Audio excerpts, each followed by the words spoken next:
اللهم صل على محمد. أعوذ بالله السميع العليم من الشيطان اللعين الرجيم. بسم الله الرحمن الرحيم. الحمد لله المعروف من غير رؤية والخالق من غير ربية الذي لم يزل قائما دائما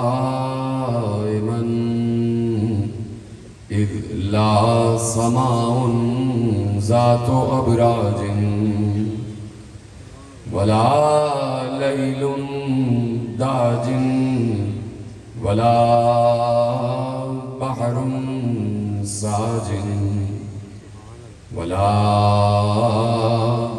أرض ذات مهاد ولا خلق ذو اعتماد.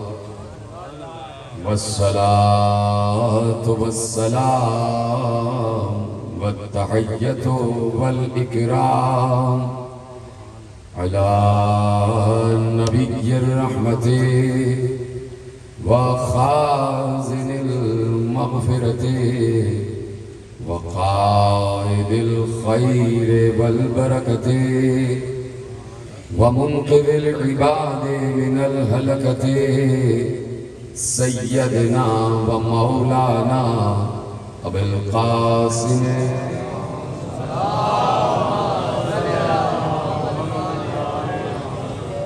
وأهل بيته الطيبين الطاهرين المعصومين المظلومين المنتخبين المنتجبين الذين أذهب الله عنهم الرجس وطهرهم تطهيرا.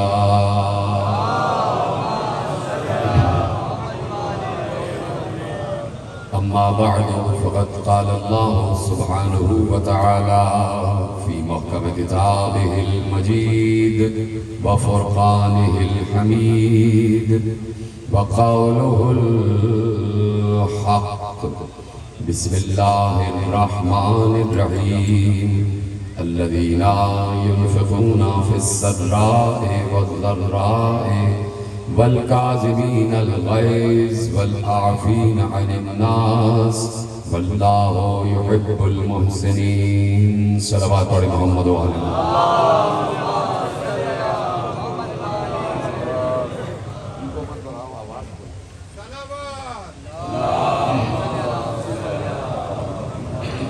بلند آواز سے صلوات پڑھیں محمد و آل محمد.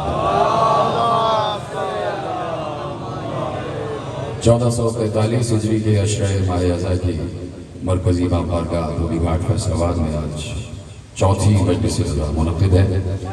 موضوع گفتگو پروردگار کے کرم سے عظمت و اوصاف امام موسی کاظم علیہ الصلوۃ والسلام.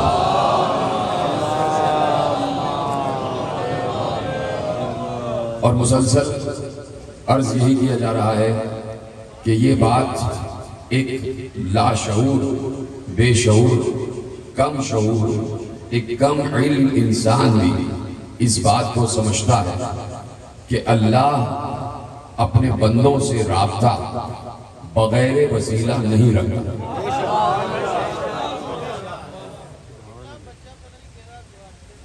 اچھا علامہ صاحب کی صحت و سلامتی کے لیے بآواز بلند سلامات.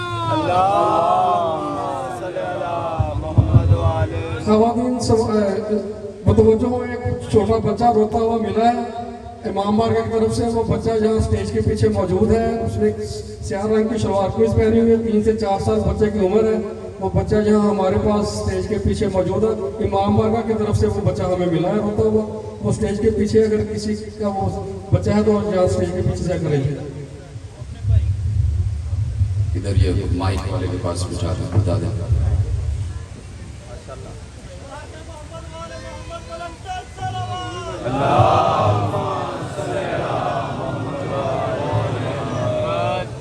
یہ کس کا بچہ ہے؟ آواز جا رہی ہے جس کو بھی؟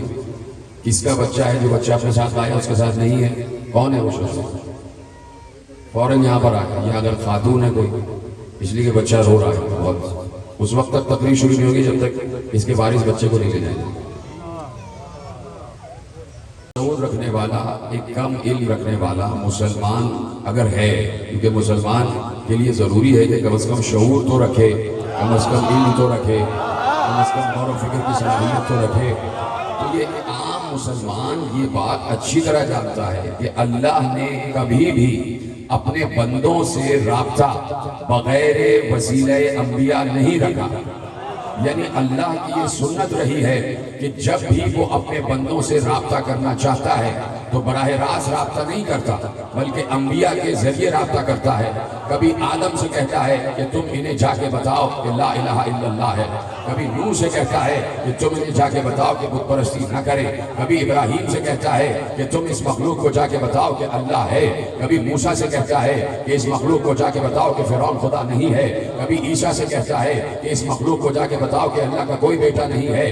تو اللہ کی یہ سنت ہے کہ اللہ نے ہمیشہ جب بھی اپنے بندوں سے رابطہ رکھا ہے, براہ راست نہیں رکھا, ہمیشہ کسی نہ کسی حجت کے تحت رکھا ہے. تو اگر آج یا تو یہ مانو کہ اللہ کا رابطہ ختم ہو چکا ہے, اور اگر رابطہ مانتے ہو تو یہ بھی مانو کوئی حجت آج بھی ہے.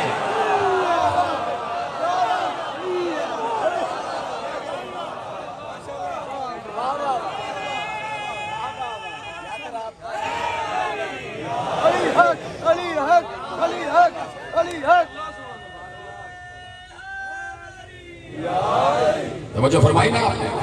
یہ تو ایک معمولی سی عقل رکھنے والا انسان بھی یہ بات سمجھ سکتا ہے. ہم مسلسل, کم از کم میرا تو اسٹانس یہی ہے کہ انسان عالم ہو, ملا نہ ہو. مولوی کے کبھی یہ بات سمجھ میں نہیں آئی. وہ ملا جس کا ذکر علامہ اقبال نے کیا. علامہ اقبال بھی ملا کے خلاف تھے, کو یاد ہے. تو جس نے پاکستان کا تصور دیا ہے, خواب دیا ہے, تو یقیناً وہ یہ نہیں چاہتا تھا کہ یہاں ملائیت آ جائے. تو کیوں نہیں ان باتوں کی طرف توجہ ہوتی تھی کہ اللہ نے ہمیشہ اپنے بندوں سے رابطہ رکھا ہے وسیلے کے ذریعے, حالانکہ وہ وسیلے کا محتاج نہیں ہے. وہ وسیلے کا محتاج نہیں ہے, وہ ذریعے کا محتاج نہیں ہے, وہ کسی بیچ میں رابطے اور واسطے کا محتاج نہیں ہے, اسے کسی کی محتاجی نہیں ہے. لیکن اس کے باوجود اس نے 1,24,000 کا سلسلہ رکھا اور دنیا کو بتا دیا کہ بھائی بات یہ ہے کہ میں جب موسیٰ سے بغیر درخت کے وسیلے کے بات نہیں کرتا تو تم سے بغیر وسیلہ کیسے بات کروں. ہم نے تو موسیٰ سے بات کی ہے تو درخت کے ذریعے بات کی ہے, حالانکہ ہم چاہتے تو براہ راست کی بات کر سکتے تھے, لیکن ہم نے درخت کو وسیلہ بنا کے بتایا کہ وسیلے کا انکار نہ کرنا, وسیلے کا انکار نہ کرنا, وسیلے کو کبھی ہٹانا نہیں. تو اب اللہ کا ہمیشہ سے رابطہ اور واسطہ رہا ہے اپنے کسی نہ کسی حجت کے ذریعے, حجت کے ذریعے. یعنی اللہ کی سنت و فطرت کبھی بدلتی نہیں ہے. مسلسل میں آپ سے عرض کر رہا ہوں کہ لن تجدا لسنت اللہ تبدیلا, تم اللہ کی سنت میں کبھی, فطرت میں کبھی تبدیلی نہیں پاؤ گے. تو اب آدم, نوح, ابراہیم, موسیٰ, عیسیٰ, ان تمام ادوار میں اللہ کی وہی سنت قائم رہی. تو اب وہی آخری دور میں بھی سنت قائم رہی کہ اللہ نے ختمی مرتبت کے ذریعے اپنے بندوں سے رابطہ کیا, ختمی مرتبت کے ذریعے اپنے بندوں سے رابطہ کیا. خود علماء اہل تسنن بھی اور علماء اہل تشیع بھی الفاظ کے کمی بیشی کے ساتھ حدیث صفیہ محفوظ ہے کہ پیغمبر نے ارشاد فرمایا کہ اگر دنیا ایک لمحے کے لیے بھی حجت خدا سے خالی ہو جائے تو دنیا کے ستون لرزنے لگ جائیں گے, زلزلہ آ جائے گا, دنیا اپنے وجود میں برقرار نہیں رہے گی. اس لیے کہ اللہ کی حجت زمین کے لیے ستون ہے, اور ستون کے بغیر کوئی عمارت کھڑی نہیں رہ سکتی. کوئی عمارت کھڑی نہیں رہ سکتی، بندوں سے رابطہ رکھتا ہے حجت کے ذریعے۔ تو اب پیغمبر کے دور میں پیغمبر حجت ہے یا نہیں؟ بولیے ہاں یا نہیں؟ ختمی مرتبت کے دور میں پیغمبر حجت ہے، اور اللہ کی فطرت ختمی مرتبت کے دور میں نہیں بدلی، اس لیے کہ کبھی نہیں بدلے گی۔ تو آدم سے لے کے عیسیٰ تک جو فطرت رہی وہ ختمی مرتبت کے دور میں بھی رہی۔ توجہ ہے نا آپ کی؟ یہاں تک میں آپ کی توجہ دلانا چاہتا ہوں کہ حضرت عیسیٰ کے 570 برس کے بعد رسول آئے۔ حضرت عیسیٰ کے 570 برس بعد یا 572 برس بعد، بات ایک ہی ہے، 1-2 سال کا فرق ہو جاتا ہے۔ 570 برس کے بعد ایک فاصلہ ہے عیسیٰ اور ختمی مرتبت میں، وہ بھی 570 برس کا۔ تو کوئی کہہ سکتا ہے کہ اس 570 برس میں کون تھا؟ کہہ سکتا ہے کہ اس 570 برس میں کون تھا؟ ابھی بتاؤں گا کہ کون تھا، لیکن جس کو یقین اس بات پر نہیں ہے، میں صرف اس سے یہ پوچھنا چاہتا ہوں کہ ان 570 برس میں اگر کوئی یہ کہتا ہے کہ اللہ کا کوئی حجت زمین پر نہیں تھا، تو میں اس سے پوچھنا چاہتا ہوں کہ پھر اللہ کا اپنے بندوں سے رابطہ کیسے ہوتا تھا؟ پھر بین العبد والمعبود رب کس کے ذریعے تھا؟ آپ کہیں گے کہ اسے ضرورت ہی نہیں ہے، تو میں کہوں گا کہ پھر آدم کی کیا ضرورت ہے؟ جب آپ کہہ رہے ہیں 570 برس کا جو عرصہ گزرا ہے دور فطرت، اس میں اس کو ضرورت ہی نہیں تھی کہ کوئی حجت آئے، اور پلٹ کے کہے گا دیکھیے آپ نے خود دلیل دے دی کہ 570 برس تو کوئی نبی تھا ہی نہیں، تو اس کا مطلب ہے کہ نبی کی ضرورت رہتی ہی نہیں ہے، وسیلے کی ضرورت رہتی ہی نہیں ہے۔ اچھا، اگر آپ یہ کہتے ہیں کہ 570 برس کوئی نبی تھا ہی نہیں، کوئی وسیلہ تھا ہی نہیں، تو اس کا مطلب ہے کہ آپ قرآن کی اس آیت کا انکار کر رہے ہیں کہ اللہ کی فطرت میں تبدیلی نہیں ہوتی، تو یہاں تو تبدیلی ہو گئی۔ پتہ نہیں کوئی سمجھ رہا ہے نہیں سمجھ رہا؟ اللہ کی فطرت کیا ہے کہ ہر دور میں کوئی نہ کوئی حجت رہے گا، ہے نا؟ یہ فطرت ہے، یہ سنت ہے، یہ آئین ہے، یہ قانون ہے، خدا بندی ہے۔ تو 570 برس اگر کوئی کہتا ہے کہ کوئی نبی نہیں رہا اور پھر بھی دنیا چل رہی تھی، کوئی حجت نہیں تھا، کوئی وسیع نہیں تھا، پھر بھی دنیا کا کام چل رہا تھا، اگر کوئی یہ کہتا، تو اس کا مطلب ہے کہ وہ خدا کی اس آئین اور قانون کا انکار کرے گا جس میں اللہ کہہ رہا ہے ہماری فطرت نہیں بدلتی۔ تو 570 برس میں اللہ کی فطرت کیوں بدل گئی؟ جب 570 برس، خدا کے لیے جملہ ضائع نہ کیجیے گا، میں ان معترضین کی خدمت میں جملہ کر رہا ہوں کہ جب 570 برس بغیر حجت دنیا چل سکتی ہے، تو پھر ہر دور میں چل سکتی ہے۔ پھر آدم کو بھی نہیں آنا چاہیے تھا، پھر نوح کو بھی نہیں آنا چاہیے تھا، پھر ابراہیم کے بغیر بھی چل سکتی تھی، پھر موسیٰ اور عیسیٰ کے بغیر بھی چل سکتی تھی، اور پھر جرأت سے کہتا ہوں کہ پھر آخری کے بغیر بھی چل سکتی تھی۔ اور اسی کا بات جب فکری بات ہوتی ہے تو بولا کریں، بتایا کریں کہ باتیں آپ تک پہنچ رہی ہیں۔ تو اب 572 برس کے بعد جناب عیسیٰ کے 572 برس کے بعد ختمی مرتبہ اس دنیا میں تشریف لائے، ختمی مرتبہ اس دنیا میں تشریف لائے 572 برس کے بعد، جسے دور فطرت کہا جاتا ہے۔ میرا عقیدہ جو میں نے اپنے آئمہ سے سیکھا وہ یہ ہے کہ اللہ کی فطرت کبھی نہیں بدلتی، تو میں اس یقین پر قائم ہوں کہ 572 برس میں اللہ کی فطرت نہیں بدلی۔ اگر بدل جائے تو آئین قانون، آئین قرآن بدل جائے گا، تو میں اس یقین پر قائم ہوں کہ 572 برس بھی اللہ کی فطرت نہیں بدلی۔ کوئی نہ کوئی حجت اس دور میں بھی ہے، کوئی نہ کوئی حجت اس دور میں بھی ہے۔ فرق یہ رہا ہے کہ کبھی حجت ظاہر رہا ہے، کبھی حجت غائب رہا ہے۔ جدھر سلامت رہے آپ، کبھی حجت ظاہر رہا ہے، کبھی حجت غائب رہا ہے۔ خود میرے مولا موسی کاظم علیہ السلام نے ارشاد فرمایا کہ اللہ کی 2 حجتیں ہیں، ایک حجت ظاہر اور ایک حجت غائب۔ ایک حجت ظاہر اور ایک حجت غائب کا حجت ظاہر وہ ہے جو دکھائی دے رہے ہیں، اور حجت غائب وہ ہے کہ اللہ کبھی نہ کبھی کسی نہ کسی دور میں کوئی نہ کوئی حجت رکھتا ہے۔ تو اب 572 برس ایک دور فطرت گزرا ہے۔ میں پھر جملہ دہرا رہا ہوں کہ میرے معصوم اماموں نے جو طریقہ بتایا ہے اور جو فطرت بتائی ہے، میں اس یقین پر قائم ہوں کہ 572 برس میں بھی یقیناً کوئی نہ کوئی حجت رہا ہے۔ میں صرف ایک حجت کی طرف اشارہ کر دیتا ہوں، آپ خود سمجھ لیجئے گا کہ وہ حجتیں کون کون رہی ہیں۔ ایک بار میرے ساتھ میں امام امام موسی کاظم علیہ السلام سے کسی نے عرض کی کہ مولا یہ بتائیے، مولا یہ بتائیے، اور میں پہلا لفظ کہوں آپ پہنچ جائیں گے، مولا یہ بتائیے کہ حضرت ابو طالب پیغمبر پر بھی حجت تھے، پیغمبر پر بھی حجت تھے؟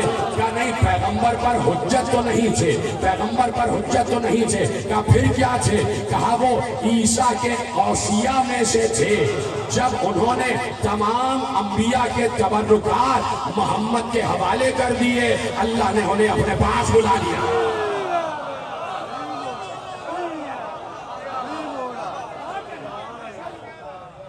توجہ فرمائیں۔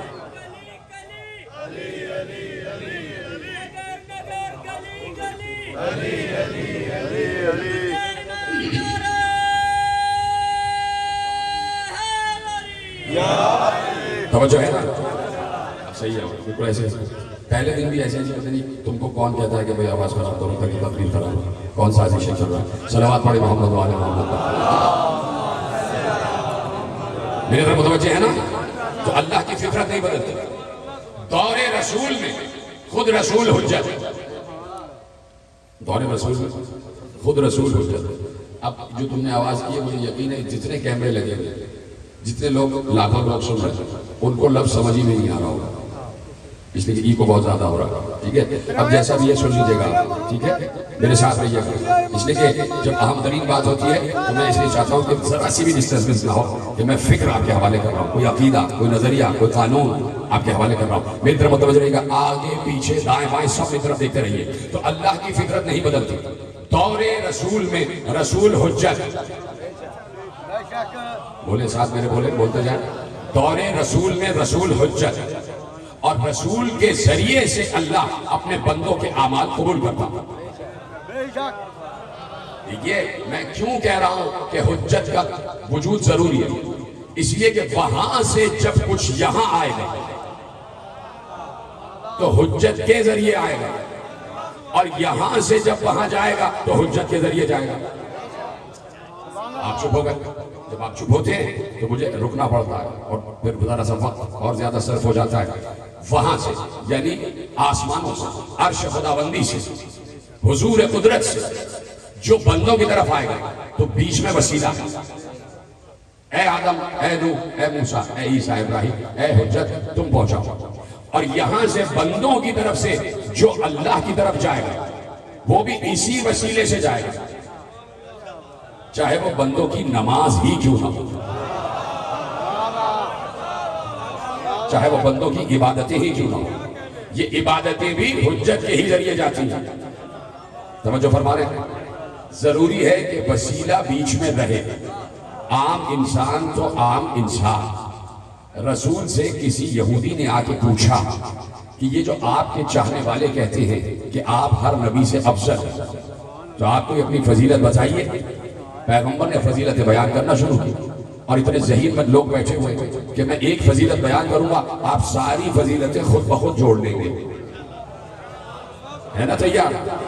کہا کہ آپ کے چاہنے والے کہتے ہیں آپ ہر نبی سے افضل ہیں، تو یہ بتائیے کہ آپ کی افضلیت کیا ہے، آپ پہ کون سی ایسی خصوصیت اور صفت ہے کہ آپ کو ہر نبی سے افضل قرار دیتی ہے؟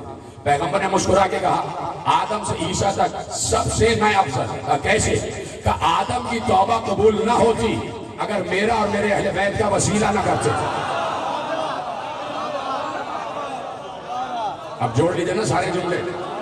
کہا نوح کی کشتی غرق ہونے والی تھی، اگر میرا اور میرے اہل بیت کا وسیلہ نہ اختیار کرتے، ابراہیم آگ میں جل جاتے، موسیٰ دریا میں غرق ہو جاتے، عیسیٰ سولی پہ چڑھ جاتا۔ توجہ فرما رہے ہیں؟ تو انبیاء تک کو وسیلے کی ضرورت رہی ہے۔ نواز اللہ کے حوالے کیا، انبیاء تک کو وسیلے کی ضرورت رہی ہے۔ تو ایک وسیلہ تو ہر دور میں رہا ہے نا، جسے محمد کہتے ہیں، جسے اہل بیت کہتے ہیں، ہر دور میں رہا ہے۔ تو اپنے دور میں رسول حجت، اللہ رسول کے ذریعے بندوں سے بات کر رہا۔ رسول چلے گئے، نبوت کا خاتمہ ہو گیا، نبی خاتم النبیین، اور سوال پھر پلٹ کے وہی آ گیا، کیا اس کے بعد اللہ نے اپنا رابطہ بندوں سے ختم کر دیا؟ اللہ تو ہر جگہ ہر وقت موجود ہے، لیکن مسلسل اپنے اصول پر قائم ہے، اپنے آئین پر قائم ہے. تو اب تلاش کرنا پڑے گا کہ نبی کے بعد وسیلہ کون. اب صرف ایک معیار رہ گیا کہ اگر نبی جاتے جاتے خاموش چلے جائیں تو اس کا مطلب ہے کہ نبی یہ بتا کے جا رہے ہیں اب جیسے چاہو زندگی گزارو، اب اللہ نے تمہاری طرف سے منہ موڑ لیا ہے، اب وہ تم سے رابطہ نہیں رکھے گا. اگر نبی خاموش چلے جائے تو اس کا مطلب ہے کہ اب اللہ کو وسیلے کی ضرورت ہی نہیں ہے اور اللہ کا قانون بدل گیا.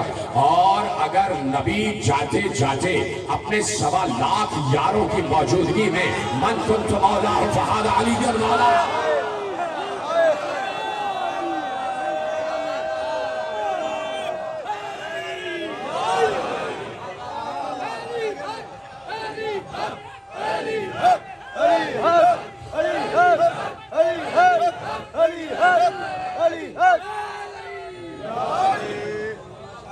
جو فرمائی آپ نے 1.25 لاکھ صحابہ کی موجودگی میں پیغمبر نے کہا ہے کہ من کنت مولا فہذا علی المولا، میں جس کا مولا ہوں اس کا یہ علی مولا.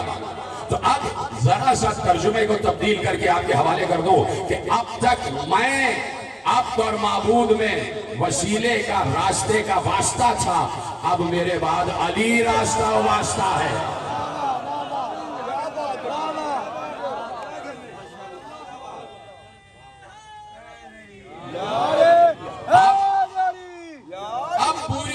کی نگاہ علی کی طرف. جیت رہے ہیں، سلامت رہے ہیں، آگے نا میرے ساتھ. اب پوری دنیا کی نگاہ علی کی طرف کہ اگر علی 40 ہجری سے پہلے خاموش ہو کے چلے جائیں تو اس کا مطلب ہے کہ بعد علی اللہ نے رابطہ منقطع کر دیا. اور اگر علی حسن مصطفیٰ سے یہ کہے کہ آؤ سوالات کے جوابات دو تو اس کا مطلب ہے کہ بعد علی حسن مصطفیٰ اللہ سے بندوں کے رابطے کا وسیلہ. اب پوری دنیا کی نگاہ حسن مصطفیٰ کی طرف. حسن مصطفیٰ اگر خاموش چلے جائیں تو رابطہ ختم ہے، اور جاتے جاتے حسین کے کاندھے پہ ہاتھ رکھ کے جائیں تو سمجھ لینا کہ حسن کے بعد حسین وسیلہ ہے. اب پوری دنیا کی نگاہ حسین پر. جب بات سمجھ میں آ جائے تو بولتے ہی رہا کرو. اب حسین خاموش چلے جائیں تو رابطہ ختم ہے اللہ کا، اور اگر حسین زین العابدین کے کاندھے پہ ہاتھ رکھیں تو اس کا مطلب ہے اپنے دور میں زین العابدین وسیلہ ہے. اب پوری دنیا کی نگاہ زین العابدین پر. اگر زین العابدین خاموش چلے جائیں تو اس کا مطلب ہے کہ اللہ کا رابطہ ختم ہو گیا. اب زین العابدین نے ایک بار کاندھے پہ ہاتھ رکھا محمد باقر کے، تو اب محمد باقر اللہ کی طرف سے وسیلہ. اب پوری دنیا کی نگاہ محمد باقر پر. اگر محمد باقر خاموش چلے جائے تو اس کا مطلب ہے اللہ کا رابطہ ختم ہو گیا. لیکن جاتے جاتے محمد باقر نے جعفر صادق کے کاندھے پہ ہاتھ رکھا تو اب دنیا سمجھ گئی کہ اللہ کا وسیلہ جعفر صادق ہے. اب اگر جعفر صادق خاموش چلے جائے تو رابطہ ختم ہو چکا ہے. لیکن ایک بار جعفر صادق نے کہا وہ جھولے میں موسی کاظم سو رہا ہے.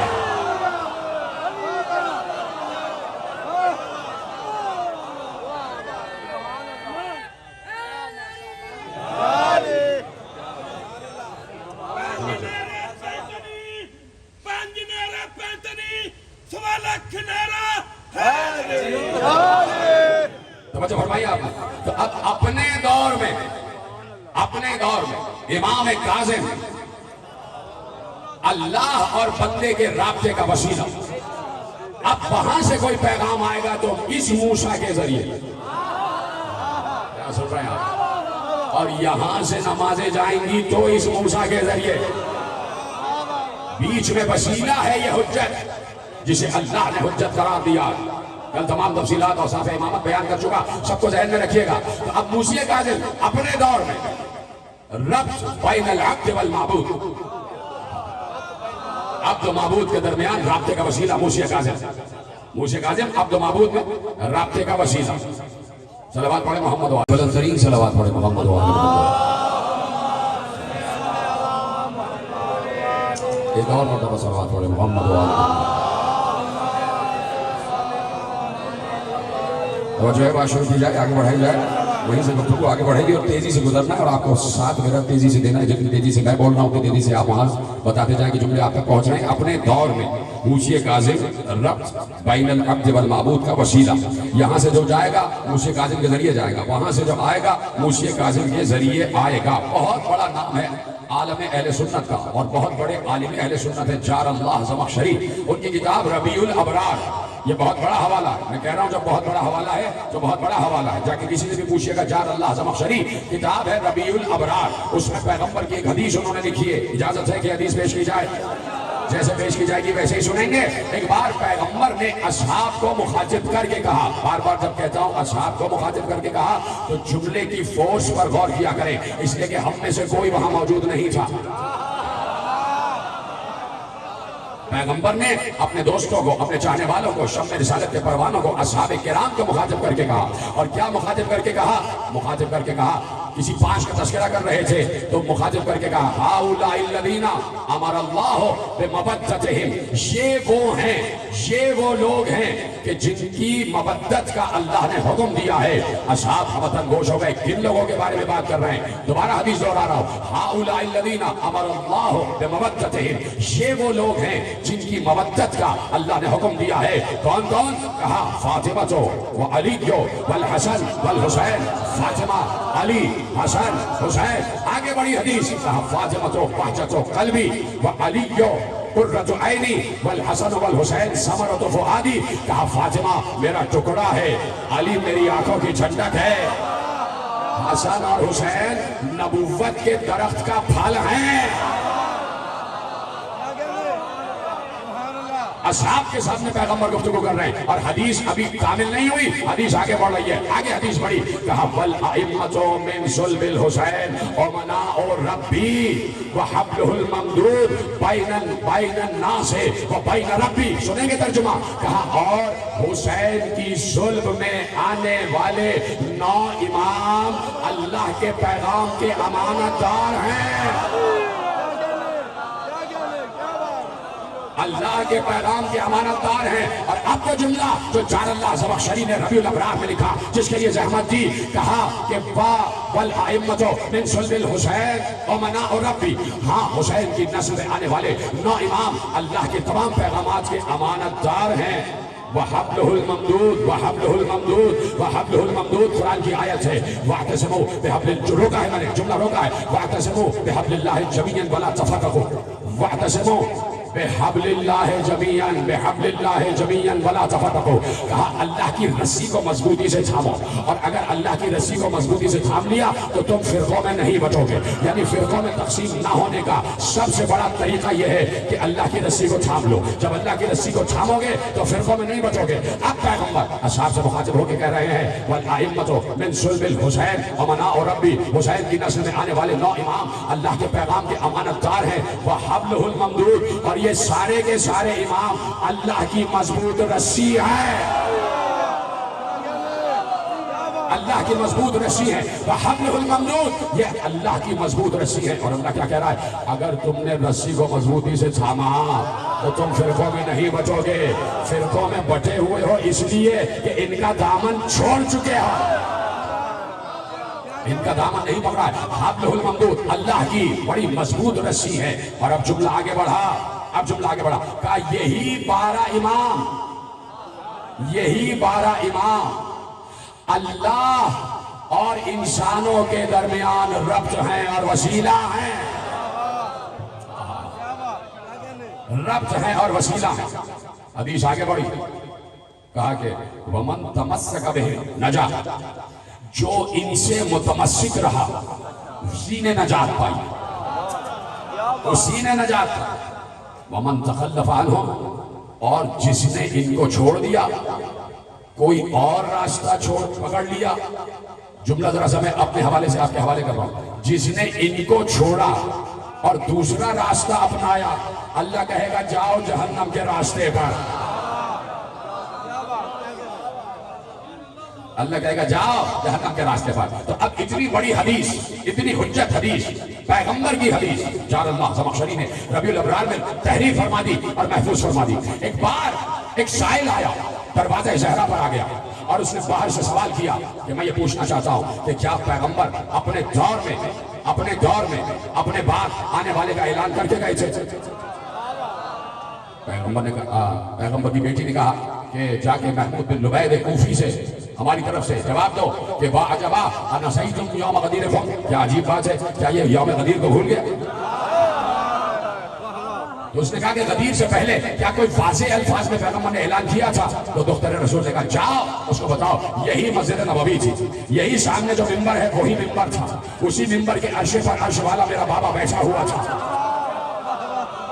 اور میرے بابا نے تمام اپنے اصحاب کو مخاطب کر کے کہا علی خیر من اخلفہ فیکم وہو امام من بعدی وسبطایا وتسعۃ من صلب الحسین ائمۃ۔ کہا کہ پیغمبر نے کہا تھا کہ میرے بعد تم میں سب سے بہتر جو ہے وہ علی ہے، سب سے بہتر جو ہے وہ علی ہے، اور علی کے بعد میرے دو بیٹے حسن اور حسین، سبطایا کہا میرے دو بیٹے حسن اور حسین، اور ان کے بعد ائمۃ من صلب الحسین، اور ان کے بعد وہ ائمہ جو صلب حسین میں، وہ ائمہ جو صلب حسین میں۔ اور پھر حدیث آگے بڑھی کہ پیغمبر نے ارشاد فرمایا جو ان سے متمسک رہے گا وہ ہدایت پائے گا، اور جو ان کو چھوڑ دے گا وہ در در بھٹکتا رہے گا۔ اس نے کہا ٹھیک ہے، اس نے کہا تو پھر بات یہ ہے کہ اعلان کیوں نہیں کیا گیا، علی باہر کیوں نہیں آ گیا؟ بول رہا ہوں اپنے موضوع کی طرف، موضوع تو چل ہی رہا ہے، کہا پھر علی باہر کیوں نہیں آئے اور جا کے گھر گھر اعلان کیوں نہیں کیا؟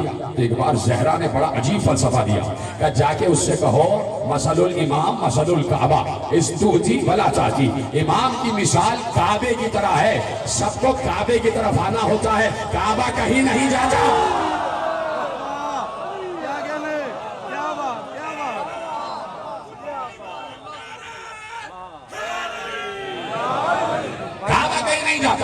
سب کو کعبے کی طرف آنا، یعنی جسے ہدایت چاہیے وہ منار ہدایت کی طرف چل کے آئے، چل کے آئے۔ مینار تو نظر آتا ہے نا بھائی، یہ سمجھ گیا اس کا میرا سلام ہے، مینار ہدایت نظر آتا ہے نا، جب ہدایت کا مینارہ نظر آ گیا تو اب خود جانا ہے، خود جانا ہے، کیسے جانا ہے؟ تو بہت سے کلمہ گویوں کو یہ بات سمجھ میں نہیں آئی، لیکن بہت سے غیر کلمہ گویوں کو بات سمجھ میں آ گئی۔ ایک بہت بڑا مورخ امام موسی کاظم کا چاہنے والا عرض کرتا ہے، اور نام ہے اس کا یعقوب بن جعفر بن ابراہیم، وہ کہتا ہے کہ میں اپنے ساتھ میں امام کے ساتھ مقام عریش پر تھا، ایسے میں ایک راہب آ گیا امام سے ملنے کے لیے، تیزی سے جا رہا ہوں اس لیے کہ وقت میرے پاس قابل ہوتا جا رہا، اور میرا ساتھ دیتے رہیے گا آخری آدمی تک، ہاتھ اٹھا کے بتاتے رہیے گا جملے آپ تک پہنچ رہے ہیں۔ میں مقام عریش پر تھا اپنے ساتھ امام کے ساتھ کہ ایسے میں ایک عیسائی راہب آ گیا امام سے ملنے کے لیے، اجازت چاہیے، امام نے اجازت دے دی، آیا، آگے کہتا ہے کہ میں بہت دنوں سے 30 برس ہو گئے کہ میں تلاش میں تھا کہ کوئی ایسا عالم کامل مل جائے کہ جو میری رہنمائی کرے حق و صداقت کی طرف۔ میں مسلسل مناجات کرتا تھا، مسلسل مناجات کرتا تھا کہ ایک بار میں نے خواب میں دیکھا کہ کوئی مجھ سے کہہ رہا ہے کہ شام کی بلندیوں پر جاؤ، وہاں پہ ایک عالم رہتا ہے، اس کے پاس جاؤ، تمہارے مسئلے کا حل اسی کے پاس ہے۔ اب امام سے بتا رہا ہے اپنا سفر، کہا کہ میں شام کی بلندیوں پر دمشق کے پہاڑوں پر پہنچا، وہاں پہ ایک عالم توریت مطران نام اس کا وہ رہ رہا تھا، میں اس کے پاس گیا، میں نے کہا کہ مجھے خواب میں آپ کی طرف بشارت دی گئی ہے، میں چاہتا ہوں کہ آپ حق و صداقت کی طرف میری رہنمائی کریں۔ کہا سنو، اب وہ عالم توریت کا عالم وہ کہتا ہے، وہ عالم انجیل کا عالم عیسائی وہ یہ کہتا ہے، مطران اس کا نام، وہ یہ کہتا ہے کہ سنو میں انجیل کا اس وقت سب سے بڑا عالم ہوں، اس وقت میں اللہ کی کتاب انجیل کا سب سے بڑا عالم ہوں، لیکن روئے عرض پر کوئی ایک ایسا بھی ہے جو مجھ سے بھی بڑا عالم ہے، جو مجھ سے بھی بڑا عالم ہے، جو مجھ سے بھی بڑا عالم ہے۔ کہا سنو، اگر انجیل اور تمام صحافہ آسمان اس کی معرفت چاہتے ہو، انجیل کے تمام گوشوں کی معرفت چاہتے ہو، میں بیٹھا ہوا ہوں۔ اس نے کہا، اس راہب نے کہا کہ میں نے اس مطران سے کہا کہ میں انجیل کا مطالعہ بھی کر چکا ہوں، مزامیر داؤد کا مطالعہ بھی کر چکا ہوں، میں توریت کے اسفار اربع کا بھی مطالعہ کر چکا ہوں، میں نے قرآن کی آیتوں کا بھی مطالعہ کیا ہے، مجھے بتائیے کہ حق کیا ہے۔ اور سنو، اگر انجیل کے تمام معاملات کی رہنمائی چاہتے ہو تو انجیل کا سب سے بڑا عالم میں ہوں، اور اگر توریت کے تمام اسفار کی رہنمائی چاہتے ہو تو اس وقت توریت کا سب سے بڑا عالم ہے بن شراجیل سامری، جاؤ اس سے علم توریت سیکھو۔ پہنچ گئی بات؟ تیسرا جملہ یہ کہتا ہے کہ اگر انجیل، توریت، مزامیر داؤد، صحیفہ ہود جتنے انبیاء پر صحیفے اترے تمام صحیفوں کا علم اور جو کچھ خبر خیر آسمانوں سے اترتی ہے، اگر ان سب کا علم چاہیے تو سفر کرتے ہوئے مدینے پہنچ جاؤ. سفر کرتے ہوئے مدینے پہنچ جاؤ، وہاں سب سے بڑا عالم رہ رہا ہے. کیا کہا تھا بی بی نے کہ مثل الامام مثل الکعبہ استوتی ولا چاچی، امام کی مثال کعبے کی جیسے ہوتی ہے، سب کو کعبے کی طرف جانا ہوتا ہے، کعبہ کہیں نہیں آتا. اب عالم انجیل کہہ رہا ہے کہ سب سے بڑا عالم توریت و زبور و انجیل و صحفاء انبیاء وہ رہ رہا ہے مدینے میں. کہا جاؤ اس کے پاس سفر کرتے ہوئے جاؤ، سواری پر جاؤ، اگر سواری نہیں ہے تو پیدل جاؤ، اگر پیدل نہیں جا سکتے تو گھٹنوں کے بل جاؤ، اگر گھٹنے جواب دے گئے تو گھسٹتے ہوئے جاؤ. سن رہے ہیں جیسے میں نے سنا پڑھا ویسے میں نے سے آپ کو سننا بھی چاہیے. اگر گھٹنے جواب دے گئے تو گھسٹتے ہوئے جاؤ اور اپنے آپ کو اس عالم تک پہنچاؤ. ایک عجیب بات ہے کہ ایک عالم انجیل کو یہ بات معلوم ہے کہ امام تک خود جانا ہوتا ہے، امام تک خود جانا ہوتا ہے. یہ جہاں ہم بیٹھے ہیں ہمارا گھر تو نہیں ہے نا، ہم اپنے گھر میں تو نہیں بیٹھے، تو ہمیں بھی یہ بات معلوم ہے کہ امام سے ملنا ہے تو امام کی طرف آنا ہوتا ہے. 1400 برس سے اپنے گھر سے نکل کے اپنے آپ کو درگاہ امام تک پہنچایا ہوا. کہا گھسٹتے ہوئے جاؤ، پہنچو. کہا مجھے نہیں پتا وہ کہاں ہے. کہا یثرب جاؤ. کہا یثرب مجھے نہیں پتا یثرب کیا ہے. کہا وہ دور جاہلیت میں مدینے کا نام تھا. کہا اب اس کا نام ہے مدینہ الرسول. جاؤ مدینے جاؤ اور وہاں بنی نجران کے باغ کے قریب جانا، وہیں سامنے محلہ ہے، اس محلے میں ان کا گھر ہے. اس گھر کے سامنے ایک بوڑھا ہے جو چٹائیاں بن رہا ہے. کہا کہ جانا اور وہاں پوچھنا کہ اس وقت کا جو وسیع رسول ہے نام ہے اس کا موسم نجافہ. گھر پوچھنا، گھر میں جاؤ، اگر وہ گھر میں نہ ملیں تو پوچھنا کہاں گئے ہیں.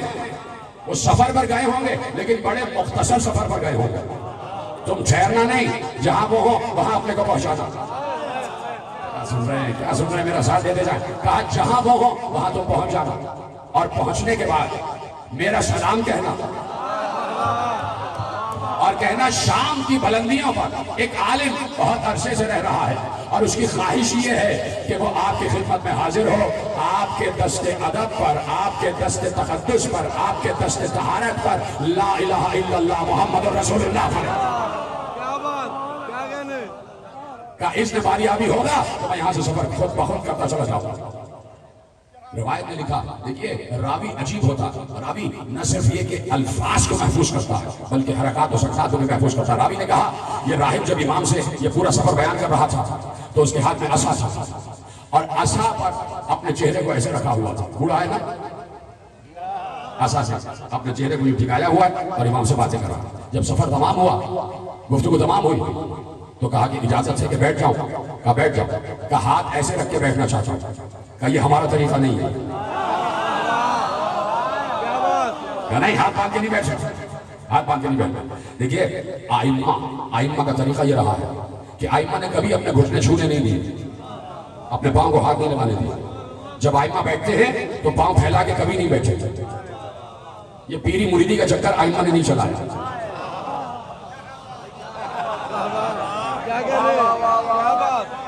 یہ شادی ہیں، یہ پیر صاحب ہیں، یہ فلانے ہیں، یہ فلانے ہیں، پاؤں چھوئے جا رہے ہیں. جب آئمہ اتنے بڑے ہیں اور آئمہ نے کہا کہ ایسا ہمارے ساتھ نہ کرنا، اس لیے کہ آج تم پاؤں چھو رہے ہو کل سجدہ کرنے لگ جاؤ گے. اور آج ہم نے کچھ مناظر انٹرنیٹ پہ دیکھے ہیں کہ کچھ شاہ صاحبان کے قدموں پہ سجدے ہو رہے ہیں. شرم نہیں آتی ایسے شاہ صاحبان کو؟ ایسے جو جعلی پیر بنے ہیں ان کو شرم نہیں آتی؟ آئمہ اور آئمہ. اب گفتگو یہ ہے، میں نے ایک جملہ کہا نا کہ امام کبھی پاؤں پھیلا کے نہیں بیٹھتے تھے. بس میں بیٹھتے تھے کبھی پاؤں پھیلا کے نہیں بیٹھتے تھے. کسی نے پوچھا پاؤں پھیلا کے کیوں نہیں بیٹھتے؟ کہا ہر وقت تو رب کے سامنے بیٹھے ہوتے ہیں.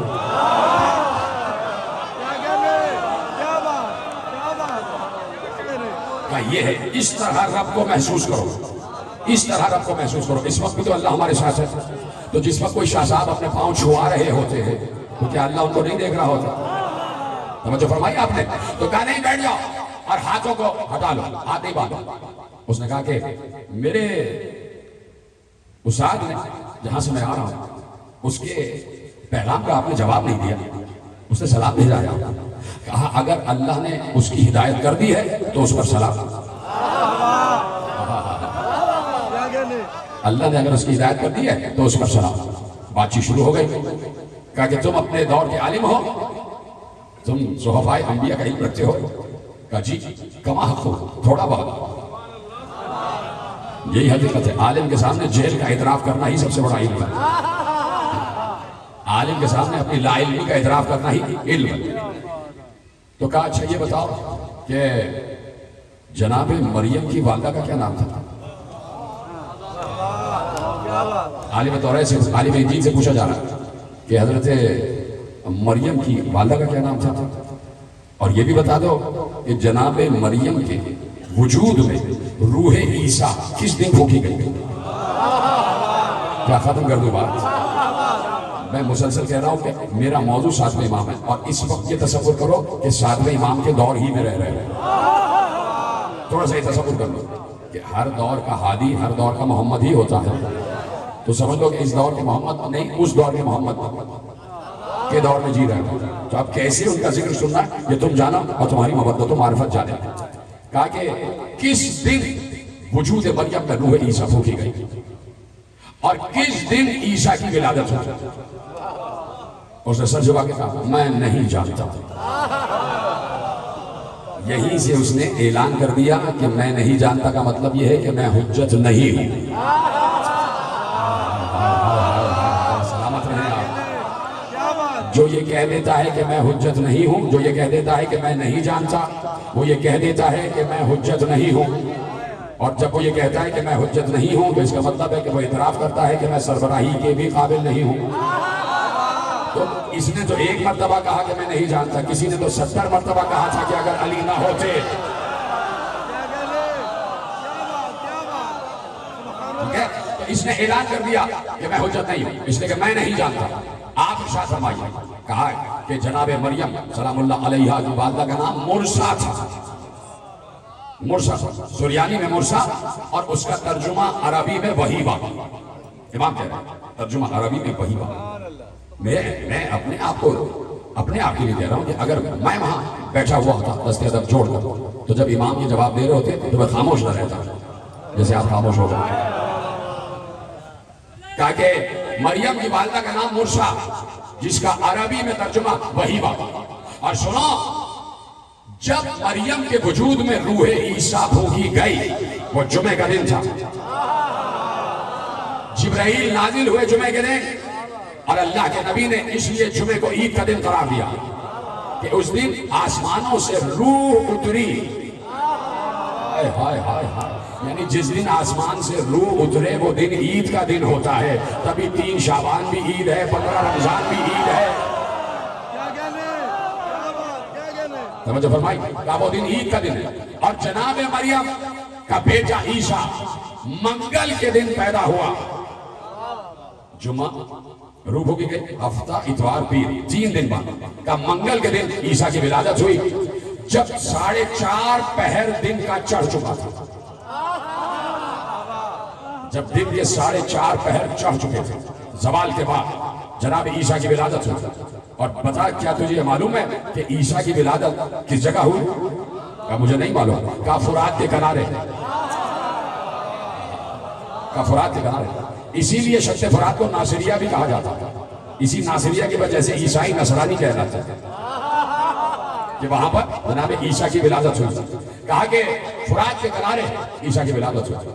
ایک بار لرس رہا تھا, اس کے رونگٹے کھڑے تھے کہ یہ کون سا عالم ہے کہ جہاں وہ باتیں کہ جو انجیل میں بھی پوشیدہ ہیں, جو سر انجیل ہے, وہ ایسے بیان کر رہے ہیں کہ جیسے سارے اسرار ان کے سامنے کھلے ہوئے ہیں, سارے اسرار ان کے سامنے شہود اور ظہور کی منزل پر ہیں. سر جھکا کر کہتا ہے اچھا کیا آپ یہ بتا سکتے ہیں کہ میری ماں کا نام کیا تھا؟ کیا آپ یہ بتا سکتے ہیں کہ میری ماں کا نام کیا تھا؟ کہا تیری ماں کا نام انقالیہ تھا. کہا میری دادی کا نام معلوم؟ کہا دادی کا نام انکورا تھا. تیری دادی کا نام انکورا تھا. کہا کیا میرے دادا کا نام بتا سکتے ہیں؟ کہا تیرے دادا کا نام عبد المسیح تھا, اور میں اس کا نام تبدیل کر کے عبداللہ رکھ رہا ہوں. اس لیے کہ مسیح کا بندہ نہیں ہوتا، اللہ کا بندہ ہوتا. کیا کہنے کیا بات. تو اس نے اپنے باپ کا نام بھی پوچھ لیا، دادا کا نام بھی پوچھ لیا، اور امام نے باپ کا نام بھی بتایا، دادا کا نام بھی بتایا. بات ہی ختم ہو گئی. امام نے کہا تیرے باپ کا نام عبدالسلیم اور تیرے دادا کا نام عبدالمسیح. اس کا مطلب ہے کہ امام نے بتا دیا کہ جو میرے سامنے بیٹھا ہے باپ کے اعتبار سے بھی صحیح ہے، دادا کے اعتبار سے بھی صحیح ہے. ابھی تو چلتا ہوا یہاں تک پہنچا ہے. سمجھ گئے؟ یعنی باپ کا نام بھی ہے اور دادا کا نام بھی ہے. بہت سے لوگوں کے تو اب جو یہاں سے دور ہے وہ نجاست ہی ہے نا بھائی. ہم تو نہیں کہہ رہے، قرآن کہہ رہا ہے کہ اے اہل بیت اللہ نے تم سے نجاست کو دور کر لیا ہے. تو اگر کوئی مجہول النسب ہے تو سب سے بڑا نجس ہے. اور مجہول النسب، یہ گھر جا کے ترجمہ پڑھ لیجئے گا، مجہول النسب نجس ہوتا ہے، اور جو نجس ہوتا ہے وہ آل محمد کی معرفت حاصل کر ہی نہیں سکتا. اب سمجھ میں آیا کہ معرفت والے کم کیوں ہیں اور غیر معرفت والے اکثریت میں کیوں ہیں. تو انسان سب کچھ ہو، مجہول النسب نہ ہو، مجہول النسب نہ ہو. تو ایک ایک بات کا جواب دیتے گئے. باپ کا نام بھی بتایا، دادا کا نام بھی بتایا، اس کا خود کا نام بھی بتایا. جیسے ہی تمام سوالات کے جوابات مکمل ہوئے، ایک بار لرزتا ہوا کھڑا ہوا. اب یہ ہے ادب، لرزتے ہوئے کھڑا ہوا، آگے بڑھا، کہا اپنے ہاتھوں کو آگے بڑھا. امام نے ایسے ہاتھ آگے بڑھا، اس نے ہاتھوں کو چوما. ہاتھوں کو چومنے کے بعد کہا اشہد ان لا الہ الا اللہ واشہد ان محمد رسول اللہ واشہد انک حجۃ اللہ فی الارض. آخری آدمی تک میرے ساتھ ہے، یہ پیچھے والے حضرات بھی سب میرے ساتھ ہیں. کہا میں گواہی دیتا ہوں کہ اللہ کے علاوہ کوئی معبود نہیں ہے، محمد اللہ کے رسول ہے، اور آپ اس وقت دنیا میں اللہ اور بندے کے رابطے کا وسیلہ ہیں. آپ اللہ کی حجت ہے، اس وقت اس دنیا میں اللہ کی حجت ہے. کیا کہا کہ اپنے کو پہنچاؤ امام کی طرف، اپنے کو پہنچاؤ امام کی طرف. اور بعض اوقات تو یہ ہے کہ اپنے کو پہنچاؤ، یہ بھی بڑی بات ہے، لیکن وہ کتنی بڑی بات ہے کہ امام کسی سے کہے کہ آؤ میرے پاس. امام کسی سے کہے کہ آؤ میرے پاس. وقت کامل ہو گیا اور یقیناً بہت سے مطالب رہ گئے. کل انشاءاللہ تھوڑا سا وقت آپ کا زیادہ لے لوں گا. آج مجھے 2-4 کام اور بھی ہیں اور آگے بڑھنا ہے، اس لیے گفتگو کو یہاں روکتا ہوں. ایک وہ کہ جو امام کی طرف جا رہا ہے، اور ایک وہ جسے امام خط لکھ کر بلا رہے. بھیا وہاں سے فوج کے فوج آ رہی ہے، کبھی شمر دستہ لے کے آ رہا، کبھی بن سعد دستہ لے کے آ رہا، کبھی کوئی دستہ لے کر آ رہا، کبھی ہرملہ کا دستہ آ رہا. سارے ان کے مددگار آ رہے ہیں. کیا تمہارا کوئی مددگار نہیں آئے گا؟ حسین نے خط لکھا، یہ خط ہے حجت زمانہ حسین ابن علی کا، مرد فقیر، رجل فقیر، حبیب ابن مظاہر کا. حبیب اتنی جلدی پہنچنا کہ ایسا نہ ہو کہ تم آؤ اور فرزند زہرا کا گلا کٹ چکا ہوں. میں کربلا آ چکا ہوں حبیب، اور میرے ساتھ میرے اہل حرم نہیں. تو کتنا بڑا مرتبہ ہے جناب حبیب کا کہ حجت خدا نے بلایا، حجت خدا نے بلایا. تو ہم بھی اپنے کو باعث شرف اس لیے سمجھتے ہیں کہ ہمیں بھی حجت خدا بلاتا ہے، اور اس کے بلانے کا انداز مختلف ہے. وہ آواز دے کے نہیں بلاتا، وہ محرم کا چاند طلوع کر کے بلا لیتا ہے. افق میں محرم کا چاند طلوع ہو جاتا ہے اور ہمارے دور کا حجت ہمیں بلاتا ہے، آ جاؤ فرش ازا پر آؤ اور مجھے میرے بابا حسین کا پرسہ دو، مجھے میرے جد حسین کا پرسہ دو. اور آپ آ گئے حسین کا پرسہ دینے کے لیے وقت کے امام کو. اس دور میں جو اللہ اور بندے کا وسیلہ ہے، میرا وقت کا امام یہاں پر موجود ہے. ان کے سامنے دستی ادب جوڑ کے ممبر پہ بیٹھتا ہوں، ان سے اجازت لے کر بیٹھتا ہوں. مولا یہ تمام محب بیٹھے ہوئے ہیں، مولا بلا تفریق مذہب و ملت بیٹھے تھے. ان میں مولا اہل سنت بھی ہیں، اہل تشیع بھی ہیں، ان میں عیسائی بھی ہیں، ان میں غیر مذہب بھی ہیں. مولا یہ سب اپنی اپنی جانبداری بھول کے حسین کی مجلس میں آئے ہیں. یہ سب حسین کو پرسہ دینے آئے ہیں، آپ کو پرسہ دینے آئے ہیں. مولا ان سب کو آپ کی ضمانت میں دے رہا ہوں، بشمول اپنے آپ کے، بشمول اپنے گھر والوں کے، ان سب کے گھر والوں کو آپ کی ضمانت و حفاظت میں دے رہا ہوں۔ میرے مولا، میرا یقین ہے کہ آپ مجھے سن رہے ہیں، آپ یہاں تشریف فرما ہیں، آپ کے حوالے کر رہا ہوں سب کو۔ مولا ان سب کی حفاظت کیجیے گا مولا، ان کو ہر بلا اور وبا اور آفت ناگہانی سے، ہر عرضی اور سماوی بلا سے محفوظ رکھیے گا مولا۔ ان کے بچوں کی حفاظت کیجیے گا مولا، کبھی کوئی بچہ اپنی ماں سے جدا نہ ہو، کبھی کوئی بچہ اپنی ماں سے بچھڑے نہیں۔ میں نے جملہ کہہ دیا اور آپ نے سن لیا، پہلے تو 2 بچے مسلم کے ساتھ گئے تھے، وہ بچھڑ گئے، اس کے بعد 2 بچے کربلا میں اور ہیں، ایک کا نام ہے اون، ایک کا نام ہے محمد۔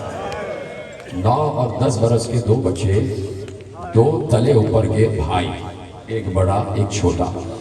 اب تک تو یہی سنا اور یہی پڑھا کہ حسین جب 28 رجب کو مدینے سے چلے تو سب کو لے گئے، صرف ایک بچی کو چھوڑ گئے، اپنی چھوٹی بیٹی صغرا کو چھوڑ گئے۔ صغرا کا مطلب چھوٹی، صغرا کو چھوڑ گئے۔ سنا یہی تھا کہ 8 اور 9 برس کی علی اکبر کی چہیتی بہن صغرا کو چھوڑ گئے، لیکن بات یہ ہے کہ 2 بچوں کو اور بھی چھوڑ گئے تھے، ایک کا نام تھا اون، ایک کا نام تھا محمد۔ اون محمد کو بھی ساتھ نہیں لے گئے تھے، اس لیے کہ جناب عبداللہ ابن جعفر طیار آنکھوں کی بینائی بالکل ایسی تھی جیسے ختم ہو چکی ہو، بالکل دکھائی نہیں دیتا تھا۔ یہ بھی اللہ کی مصلحت ہوتی ہے، اس لیے کہ یہ بات بالکل طے شدہ ہے جو بچپن سے آپ سن رہے ہیں۔ ہر سال بتانا اس لیے ضروری ہوتا ہے کہ ایک نئی نسل شعور کی منزل پر آتی ہے تو ان تک بھی یہ جملے پہنچ جائیں کہ ایسے 4 سپاہی اور بہادر اور شجاع تھے کہ پورا عرب کہہ رہا تھا کہ اگر حسین ان 4 کو اپنے ساتھ کربلا لے جاتے تو پھر کسی کی مجال نہیں تھی کہ حسین کے خیمے تک پہنچ سکتا، حسین کے خیمے تک پہنچ سکتا۔ اس میں ان 4 میں ایک نام جناب عبداللہ ابن جعفر طیار کا بھی تھا، جناب عبداللہ ابن جعفر طیار، جناب محمد حنفیہ، جناب مسلم ابن عقیل، اور چوتھا نام تو تم جانتے ہو نا، ابو الفضل عباس۔ حسین نے اپنی قوت کو منتشر کر دیا، حسین نے اپنی قوت کو منتشر کیا اور یہ بمشیت الہی کی مسلم کو کوفے بھیج دیا، عباس کو ساتھ رکھا، اس لیے کہ عباس مدعی امامت ہے، مدار شناس امامت ہے، اور صرف حسین تھے، صرف حسین۔ کائنات میں 2 ہستیاں ہیں، حسین اور شریکت الحسین، جو عباس کے جلال کو روک سکتے تھے۔ تفصیل میں 8 محرم کو پڑھو۔ عبداللہ ابن جعفر طیار بمصلحت الہی آنکھوں کی بیماری میں مبتلا ہو گئے، جناب محمد حنفیہ کو راشا ہو گیا۔ یہ سب مشیت الہی کے تحت تھا تاکہ معلوم ہو اور حسین بتائیں کہ میں جنگ کے لیے نہیں آیا، میں جنگ کے لیے نہیں آیا، میں مباہلے کے لیے آیا ہوں، میرے ساتھ میرے بچے اور میرے گھر کی خواتین بھی ہیں۔ عبداللہ ابن جعفر کی آنکھوں کی بینائی تقریباً ختم ہو چکی تھی، اور محمد کو اشارہ کیا بابا کے ساتھ رہو، اس لیے حکم امامت ہے، بچے رک گئے بابا کے ساتھ، قافلہ چل پڑا۔ جس وقت فہرست بنائی جا رہی تھی جانے والوں کی، یہ تو یقیناً پڑھا جاتا ہے جملہ، اور جملہ بڑا مشہور ہے، اور یہ بات بھی یاد رکھیے کچھ مسائل کی روایتیں ایسی ہیں کہ جو مشہور ہیں، جن پہ بہت زیادہ گریہ ہوتا ہے، ان کا کہیں حوالہ ہو یا نہ ہو، امام کا حکم ہے کہ ان کو پڑھا جائے، سمجھے آپ؟ یہ علماء نے ائمہ سے عکس کیا کہ کچھ روایتیں ایسی ہیں کہ اگر حوالہ ملے یا نہ ملے لیکن روایتیں ایسی ہیں کہ ان کو پڑھا جائے۔ اسی طرح ایک روایت یہ ہے کہ حضرت عباس نے فہرست بنائی تو سب سے پہلے شریکت الحسین کا نام لکھوایا، لیکن بات یہ ہے کہ روایت یہ کہتی ہے کہ بی بی کا نام نہیں لکھوایا، حسین ابن علی نے بہن کا نام نہیں لکھوایا۔ اب سوچو بہن پر کیا گزر رہی ہوگی، ایک بہن علی اکبر کی اور ایک بہن حسین کی، نام نہیں۔ جب فہرست کی پورے ناموں کی فہرست کی خبر شریکت الحسین کے کان میں پہنچی اور کہا میرا نام نہیں، ایک بار چادر اوڑھ کے بھائی کی خدمت میں آئی، بھیا کیا آپ کو وصیت یاد نہیں کہ اماں نے کہا تھا جاتے جاتے کہ میری بیٹی جہاں میرا ماں جایا، جہاں تیرا ماں جایا حسین جایا، ساتھ ساتھ جانا۔ بھیا آج آپ مدینہ چھوڑ رہے ہیں، میرا نام نہیں؟ کہا کہ بہن تمہارا نام مشیت خدا میں ہے، تمہیں جانا ہے، تمہارے بغیر کربلا نامکمل ہے، لیکن میں بانی شریعت ہوں، میں مالک شریعت ہوں، کیا ہی اچھا ہو کہ اپنے شوہر سے اجازت دے کے آ جائے۔ یہ ہے حسین، یہ ہے آل محمد کا گھرانہ، اس کو کہتے ہیں شریعت کی پاسداری۔ بی بی آئیں، حضرت عبداللہ ابن جعفر کی خدمت میں آئیں اور بیٹھ گئے۔ جناب عبداللہ ایک دم احترام شریعت الحسین اٹھ کے بیٹھے، کہا کہ کیسے تشریف لائیں؟ کہا کہ بھیا جا رہے ہیں اور آپ سے اجازت مانگے۔ رونے لگے، عبداللہ ابن جعفر رونے لگے، کہا کہ آپ کیسی بات کرتی ہیں، آپ اور مجھ سے اجازت مانگیں؟ میں کون ہوتا ہوں روکنے والا؟ اس لیے کہ اگر میں نے روکا تو اس کا مطلب ہے کہ میں اپنے مولا علی کی وصیت کو رد کر دوں گا۔ کہا کہ بی بی آپ کو یاد نہیں ہے کہ جب آپ کے بابا علی میرے سر پر صحرا باندھ رہے تھے تو انہوں نے یہی کہا تھا، عبداللہ جب بھی حسین مدینہ چھوڑے تو زینب کو روکنا نہیں۔ اجر کو بنا کہا نہیں، میرے بھیا نے کہا ہے کہ آپ سے اجازت ضروری ہے۔ سینے پہ ہاتھ رکھ کے کہا کہ بی بی مجھے گناہگار نہ کریں، آپ خود امر کی مالک ہیں۔ شہزادی کو اجازت مل گئی، سلام کیا اور آگے قافلے میں شامل ہو گئی۔ قافلہ چل پڑا۔ چلتے چلتے قافلہ دور پہنچا تھا، تھوڑی دور پہنچا تھا کہ محلہ بنی ہاشم سے کچھ لوگ قافلے کی طرف آتے ہوئے دکھائی دیے۔ کوئی ہاتھ کا اشارہ کر کر کے کہہ رہا تھا کہ کچھ دیر عباس، کچھ دیر روکو۔ عباس قافلے کا چلایا کرتے تھے، کبھی آگے جاتے تھے کبھی پیچھے آتے تھے۔ اب جو پیچھے آئے تو دیکھا سامنے سے عبداللہ ابن جعفر طیار اپنے دونوں بیٹوں کا ہاتھ پکڑے ہوئے، ایک ہاتھ اون کے ہاتھ میں، ایک ہاتھ محمد کے ہاتھ میں پکڑے ہوئے آ رہے ہیں۔ یا تو ان دونوں بیٹوں کا ہاتھ پکڑا ہوا ہے یا دونوں بیٹوں نے باپ کو سہارا دیا ہوا ہے۔ جیسے ہی کہا آقا قافلہ روک دیجئے، زید بن علی نے کہا عباس ابھی تو چلے ہیں، کیوں روک دیتے؟ کہا پیچھے سے عبداللہ آ رہے ہیں، جعفر طیار کے صاحبزادے آ رہے ہیں اور ان کے ساتھ ان کے دو بیٹے۔ اب یہ بات صرف حسین کو معلوم، قافلہ روکا گیا۔ جناب عباس نے کہا کہ کتنی دیر کے لیے رکنا ہے؟ کہا کچھ دیر رکنا ہے۔ کہا تو کیا خیمے لگا دیا جائے بیویوں کے لیے؟ کہا سب کے لیے نہ لگانا، صرف شریعت الحسین کے لیے لگانا۔ میں جملے پڑھ رہا ہوں اور آپ سن رہے ہیں اور میں دیکھ رہا ہوں کیسے آپ کے چہرے گریہ کن ہو رہے ہیں۔ یہی ایک طریقہ ہے، میں آپ کو بتا رہا ہوں کہ مجھ سے برداشت نہیں ہوتا جب میں خود مسائل پڑھ رہا ہوتا ہوں یا سنتا ہوں۔ میں اسی لیے ذرا سا دیر سے بھی آتا ہوں کہ جب ذاکر مسائل پڑھتا ہے تو میری ہچکیاں بن جاتی ہے، اس لیے میں بھی چاہتا ہوں ویسے ہی آپ سنیں۔ میں ذرا رک کے پڑھ رہا ہوں اس لیے کہ میرا کلیجہ پھٹ جاتا ہے۔ میرے سامنے وہ تمام مناظر آ رہے ہوتے ہیں کہ کس طریقے سے خیمے لگائے گئے۔ کہا صرف شریعت الحسین کا خیمہ لگے گا۔ خیمہ لگا دیا گیا، بی بی اس میں آ گئی۔ کہا کہ بھیا مجھے کیوں خیمے میں بٹھایا ہے؟ کہا کہ آپ کے شوہر عبداللہ آ رہے ہیں۔ جیسے ہی بی بی نے یہ لفظ سنا کہ عبداللہ آ رہے ہیں، بی بی کے دل کی دھڑکن تیز ہو گئی۔ شہزادی کے چہرے پر اضمحلال آ گیا، بی بی کا چہرہ زرد ہو گیا۔ سوچ رہی تھی کہ عبداللہ کیوں آ رہے ہیں، ابھی تو اجازت دی تھی، کہیں ایسا تو نہیں کہ عبداللہ مجھے روکنے کے لیے آ رہے ہیں، کہیں ایسا تو نہیں کہ مجھے روک دیں گے اور مجھے شریعت کے حکم کے تحت شوہر کا حکم ماننا پڑے گا۔ عبداللہ ابن جعفر آ گئے، خیمے میں داخل ہوئے۔ کہا عبداللہ آپ نے تو اجازت دے دی تھی، پھر کیوں آئے ہیں؟ کہا بات یہ ہے کہ میں چاہوں، میں بڑا ہوں حسین بن علی سے، میں چاہتا تو حسین کا ہاتھ پکڑ کے روک لیتا، لیکن بات یہ ہے کہ وہ حجت خدا ہے، وہ امام زمانہ ہے، وہ مشیت خدا کے جاننے والے ہیں اور پابند ہیں، تو جو ان کا فیصلہ ہے وہ اللہ کا فیصلہ ہے، لہٰذا میں ان کو روک نہیں سکتا۔ لیکن میرا دل چاہتا تھا کہ میں ساتھ جاتا اور میں بھی فاطمہ کے لال کے پسینے پر اپنا لہو بہا دیتا، لیکن مجھ پر جہاد ساقط ہو چکا ہے۔ لیکن بی بی دل میں تمنا ہے کہ میں حسین کی نصرت کروں، میں حسین کی نصرت کروں۔ ایک بار پیچھے اشارہ کیا، جیسے اشارہ کیا خیمے کے اندر اون اور محمد داخل ہو گئے۔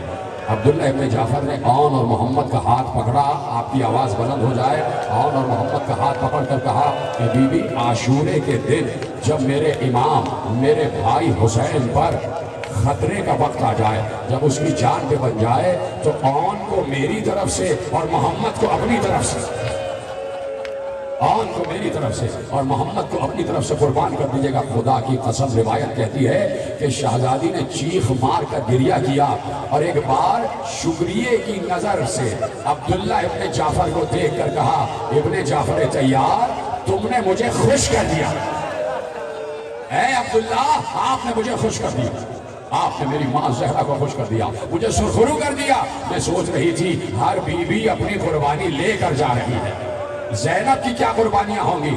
عبداللہ آپ کا شکریہ. اور محمد اپنی اپنی سواریوں پر سوار ہو گئے. قافلہ چل پڑا. ختم ہو گئی گفتگو. آ گیا قربانیوں کا دن. آنسو نہ آئے پرواہ نہ کرنا اور آنسو کا انتظار بھی نہ کرنا. بس مجھ ایک حقیر ذاکر کی طرف دیکھتے رہنا اور مجھ سے لفظ سن کے ہائے حسین کہتے رہنا. میں کہہ رہا ہوں آنسو کا انتظار نہیں کرنا. بس تمہارے چہروں سے مجھے لگے کہ تم رو رہے ہو. تم کسی غریب مسافر کے گزرے ہوئے قافلے کا تذکرہ سننے آئے ہو. تم ایک ماں کی قربانیوں کا ذکر سننے آئے ہو. تمہاری آوازیں گریہ بلند ہو جائے. ہزاروں لوگ اس وقت سن رہے ہیں اور روز صبح گریہ ہو رہا ہوتا ہے. اس کا ثواب تمہیں بھی جا رہا ہے. اس کا ثواب تمہیں بھی جا رہا ہے. ایک بار قربانیوں کا دن آ گیا. بار بار شریعت الحسین نے کہا اور محمد تم کب جاؤ گے, کب قربانیاں پیش کرو گے؟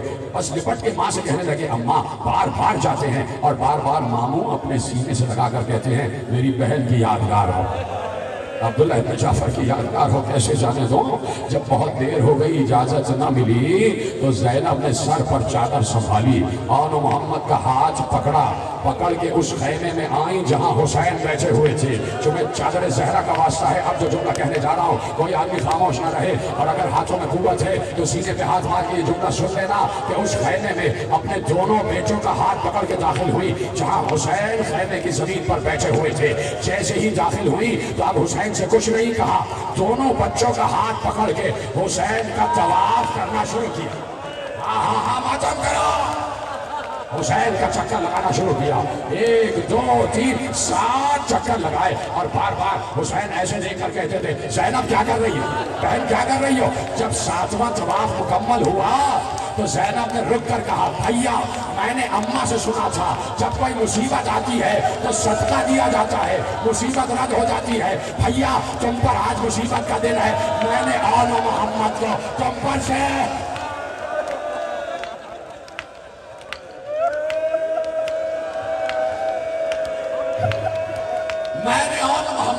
تم پر سے صدقہ کر دیا.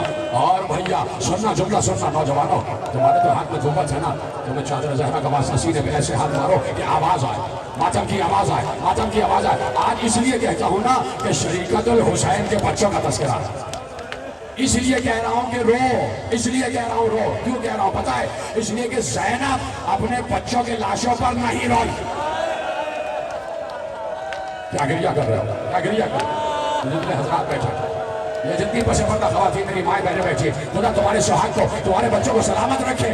کہا بھیا میں نے اماں سے سنا ہے کہ صدقہ دینے سے مصیبت رد ہو جاتی ہے, اور بھیا میں نے اماں سے یہ بھی سنا ہے کہ صدقے کو زیادہ دیر گھر میں رکھا نہیں جاتا, صدقے کو فوراً باہر نکالا جاتا ہے. اے بھیا میرے بچوں کو اجازت دے دو, میرے بچوں کو, میری قربانیوں کو اجازت دے دو. اب سوچو کہ بھائی پر کیا گزر رہی ہو. جو بہنوں سے محبت کرنے والے بھائی ہیں نا, وہ سوچے کہ جب بہن یہ جملے کہہ رہی ہو تو بھائی پر کیا گزرتی ہے. اور بھائی بھی حسین جیسے, بہن بھی بنت علی جیسے, اور قربانیاں بھی خانجو یعنی آل محمد جیسے. تو حسین پر کیا گزری یہ حسین جانتے. ابھی محشر میں جب کربلا کا منظر دکھایا جائے گا تو سب مل کے حسین سے پوچھیں گے مولا آپ کے دل پر اس وقت کیا گزری تھی, آج تو گریہ کر لو نا. کہا بھیا میری قربانیوں کو اجازت دے دو. کہا بہن بہت بڑی بات آپ نے کہہ دی, اب آپ نے کہا ہے تو حسین رکے گا نہیں, جائیے. اور محمد کو اجازت مل گئی. جملہ سنیں گے, مقتل کا ایک منظر آپ کے حوالے کر رہا ہوں. کہ جاؤ اور محمد جاؤ. حسین اور عباس آگے بڑھا, دونوں بچوں کے گھوڑے در خیمہ پہ آ رکھے کھڑے کر دیے گئے. اور ابھی حسین اون کا ہاتھ پکڑے ہوئے تھے, عباس محمد کا ہاتھ پکڑ کے لے کے جا رہے تھے. تو بی بی زینب سلام اللہ علیہ نے کہا بھیا ایسے نہیں جانے دوں گی بچوں کو, ابھی رک جائیے, کچھ دیر رکیے, میں ذرا بچوں کو تیار تو کرتا ہوں, اپنی قربانیوں کو تیار تو کرتا ہوں. سنیں کیسے تیار کیا. بچے خیمے میں لائے گئے, حسین اور عباس بھی آ گئے, بیویاں بھی آ گئی. شریعت الحسین نے ایک صندوق کھولا, 2 امامے نکالے. کہا یہ امامہ جعفر طیار کا امامہ ہے. کہا دوسرا امامہ میرے بابا حیدر کرار کا امامہ ہے. 2 بچوں کو نانا اور دادا کی وراثت دی, اور کہا بچوں ایسی جنگ کرنا کہ فوج شام سے الامان الحفیظ کی آواز آ جاتا. بچوں دیکھو ماں وصیت کر رہی ہے, نصیحت کر رہی ہے کہ میں اس سے خوش ہو جاؤں گی جو عمر سعد کے خیمے تک پہنچ جائے, جو عمر سعد کے خیمے تک پہنچ جائے. اور سنو بچوں میں اسے دودھ نہیں بخشوں گی اگر تم دریا تک چلے گئے. خبردار دریا کا رخ نہ کرنا, خبردار پانی کو آنکھ اٹھا کے نہ دیکھنا, اس لیے کہ علی اصغر پیاس,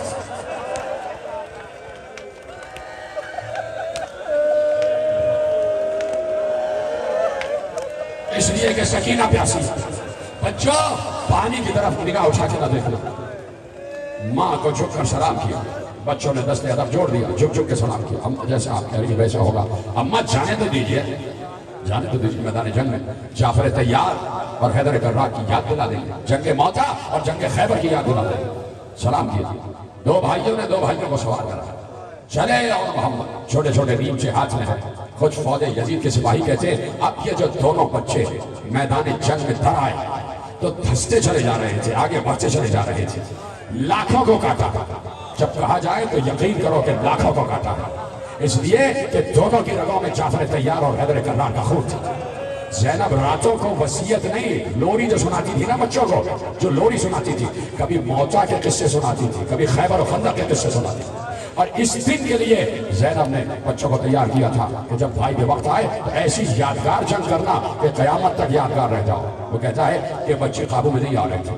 اور ادھر بی بی زینب مسلسل کہتی تھی فضا خیمے کے دروازے پر جاؤ, مجھے بتاؤ میرے بچے کہاں تک پہنچا. ماں ہو تو ایسی ہو, قربانیاں ہوں تو ایسی ہو, مجھے بتاؤ بچے کہاں تک پہنچے. بی بی فضا ایک ایک لمحے کی خبر دیتی تھی. شہزادی بچے فوج میں دھستے چلے جا رہے ہیں. شہزادی بچوں نے کشتوں کے پشتے لگا دی, جنگ منفردہ جیت گئے ہیں. شہزادی چاروں طرف سے حملہ ہو رہا ہے اور بچے جعفر طیار کی شان سے جنگ کر رہے ہیں, حیدر کرار کی شان سے جنگ کر رہے ہیں. جب جب زینب نے سنا فوراً سجدہ شکر میں سر رکھ دیتی تھی اور انہوں نے کہا تیرا شکر ہے تو نے میرے دودھ کی لاج رکھ لی, تو نے حیدر و جعفر کے خون کی لاج رکھ لی. اب میرے بچے کہاں ہیں, اب میرے بچے کہاں ہیں. کہا کہ عمر سعد کے خیمے تک پہنچ گئے. کہا میں خوش ہوں, بچوں سے خوش ہوں. اب میرے بچے کہاں ہیں. کہا کہ دریا کی طرف جا رہے ہیں. ایسے سنا دریا کی طرف جا رہے ہیں, فوراً بی بی زینب کے جبین پہ بل آ گیا. کہا میں نے منع کیا تھا کہ دریا کی طرف نہ جانا, میں نے منع کیا تھا کہ دریا کی طرف نہ جانا. کیوں گئے دریا کی طرف, کیا پانی پینے جا رہے ہیں. ایک بار فضا نے روتے ہوئے کہا پانی پینے نہیں جاتے, عمر سعد دریا کی طرف بھاگ رہا ہے. یہ اس کا پیچھا کرتے ہوئے جا رہے ہیں. کب تک جنگ کرتے, ختم کر دی. میں نے تقریر پوری جنگ کی تفصیل مقتل میں لکھی ہوئی ہے. ایک بار عمر سعد نے کہا یہ بچے ایسے کسی کے قابو میں نہیں آئیں گے. تم تو سوچتے ہو نا کہ آخری وقت میں جس کے پاس جو تھا اس نے حسین پر حملہ کیا. ادھر بھی حملے کے لیے حکم دیا گیا. کہا تیر والے تیر برسائے, نیزے والے نیزے برسائے, تلوار والے تلوار چلائے, پتھر والے پتھر مارے. دونوں بچوں پر چاروں طرف سے فوج حملہ آور ہوئی. ادھر اون گرے, ادھر محمد گرے. کیا سن رہے ہیں, ختم ہو گئی گفتگو. اون و محمد زمین پر گرے. دونوں نے آواز دی مامو آپ پر سلام, مامو آپ پر سلام. حسین اور عباس نے سنا. دو بھائیوں کے لاشیں لینے پہنچے. حسین نے اون کو اٹھایا, محمد کو عباس نے اٹھایا. دو بھائیوں کے لاشیں مقتل میں آئے. زینب کے سامنے لاشیں رکھے گئے. زینب نے گریہ نہیں کیا, زینب نے سجدے میں سر رکھ دیا. ختم ہو گئی گفتگو. اون و محمد کے لاشوں پر زینب نے گریہ نہیں کیا. شام غریبہ آ گئی, زینب اون و محمد پہ نہیں روئی. دربار کوفہ آ گیا, زینب اون و محمد پہ نہیں روئی. دربار شام آ گیا, زینب اون و محمد پہ نہیں روئی. ایک بار رہا ہو گئی, اون محمد پہ نہیں روئی. آ گئی کربلا چہلم پر, پھر بھی اون محمد پہ نہیں روئی. مدینہ لٹے واپس آ گئی, اون محمد پہ نہ روئی. قبر رسول پر آ گئی, اون محمد پہ نہ روئی. ایک بار 4 دن کے بعد جیسے ہی زینب اپنے گھر میں گئی, سامنے اون محمد کے حجرے آئے, سر سے چادر پھینک کر کہا ارے میرے اون محمد آ جاؤ, ماں